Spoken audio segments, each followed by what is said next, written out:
हमें इस प्रकार के प्रश्न प्राप्त होते हैं कि क्या योग के अंतर्गत इस प्रकार के कोई अभ्यास हैं जिन्हें हम करें और हमारी मानसिक बौद्धिक क्षमताएं बढ़नी शुरू हो जाएं। तो आप समझ लें कि कुछ ऐसे अभ्यास हैं जो कि विशेष उपयोगी हो सकते हैं इसमें, जैसे कि हमारे बंधुओं की परीक्षा का समय है या फिर आप जीवन के किसी भी क्षेत्र में कार्य कर रहे हैं जिसमें कि अपनी मानसिक क्षमताओं को बढ़ाना या फिर दिमाग का ज़्यादा प्रयोग आपको करना पड़ रहा है। ऐसी अवस्थाओं में आपको इन अभ्यासों से सहायता ज़रूर लेनी चाहिए।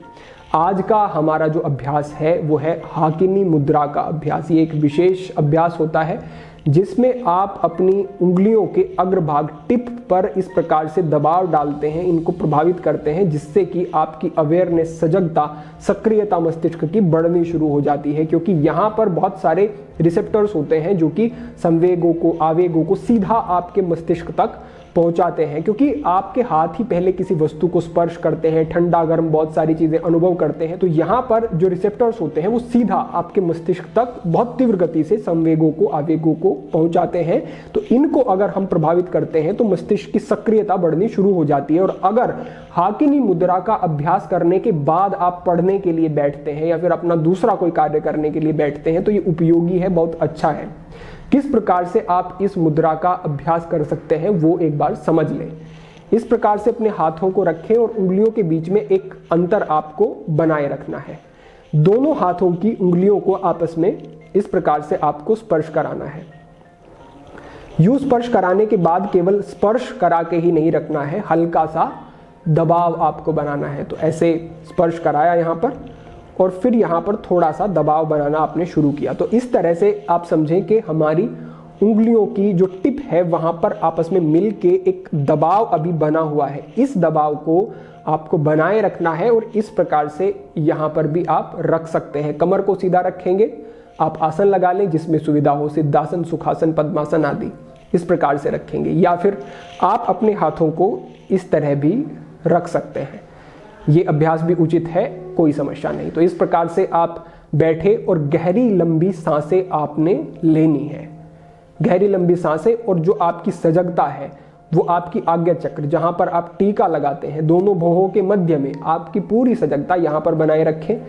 आंखें बंद, गहरी सांस और इस प्रकार से हाथों की उंगलियों पर हल्का सा दबाव आपस में मिलाने के बाद कुछ समय तक यहाँ पर रुकेंगे। कितने समय तक अधिक से अधिक रुक सकते हैं, अगर ये प्रश्न हो तो आप समझ लें कि अधिक से अधिक 10 मिनट का अभ्यास किया जा सकता है। अगर शुरुआत में 5 मिनट का अभ्यास भी कर रहे हैं तो ठीक है, लेकिन 5 मिनट का तो कम से कम अभ्यास को रखें।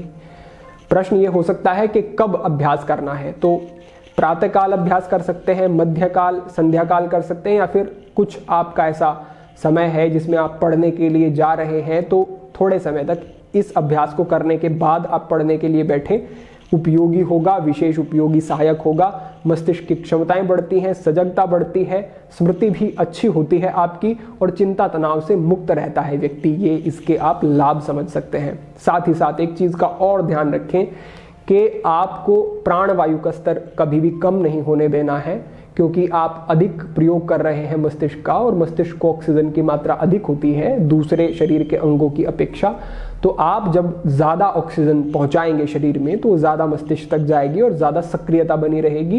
कई बार हमारे विद्यार्थी पढ़ाई के समय पर, परीक्षा के समय पर ज़्यादा नींद भी नहीं ले पाते हैं, ज़्यादा सो नहीं पाते हैं, जिससे कि ऊर्जा का कमी अनुभव होती है, जिससे सही सजगता नहीं बन पाती, नींद आती रहती है। तो आप समझ लें कोई दूसरा माध्यम नहीं, केवल प्राणायाम। प्राणायाम, गहरी लंबी सांस और इस चैनल पर जो हमने मार्गदर्शन किए हैं, नाड़ी शोधन, भस्त्रिका और भ्रामरी, ये 3 अभ्यास विशेष उपयोगी हैं। ये भी दे दिए जाएंगे डिस्क्रिप्शन से, आप देख सकते हैं। तो ये अभ्यास आप जरूर करें और हाकिनी मुद्रा विशेष उपयोगी है ही आपके लिए। इसे आप अपनाएं, बहुत अधिक फायदे आपको कुछ ही समय में अनुभव होंगे। मानसिक स्तर पर बड़ी सजगता आपकी बढ़ेगी। तो आज के लिए आपके लिए यही मार्गदर्शन था। इस महत्वपूर्ण मुद्रा पर हमने आज चर्चा की। इसको आप अपनाएं और इससे लाभ उठाएं, अन्य बंधुओं तक भी साझा करें जिससे कि सभी लाभान्वित हो सके। सभी के लिए प्रार्थना, सभी के लिए मंगल कामना। आज के लिए इतना ही। ओम नमः शिवाय।